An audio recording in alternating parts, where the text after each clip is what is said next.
Вы знаете, что все люди спят? Да, спят. Они работают, общаются, едят и даже смеются, но на самом деле спят. Все это они делают в спящем режиме или полупьяном состоянии. Скорее всего, ты тоже, наверное, сейчас спишь. Мы начинаем просыпаться, когда с нами что-то случается, начинаем переживать новые состояния или когда в голову приходит острая мысль и пробивает как шокер. А потом опять спать.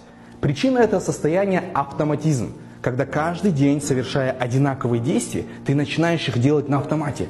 Человек как будто живет внутри какой-то капсулы, рефлексно совершая привычные действия и где-то в глубине подсознания чувствует, что он спит. Что нужно сделать? Первое, нужно часто делать новые действия, непривычные для тебя. И не обязательно только путешествия. Например, купить новую майку, попробовать новый напиток, вернуться домой через другую дорогу, не автоматизированную для тебя. Самый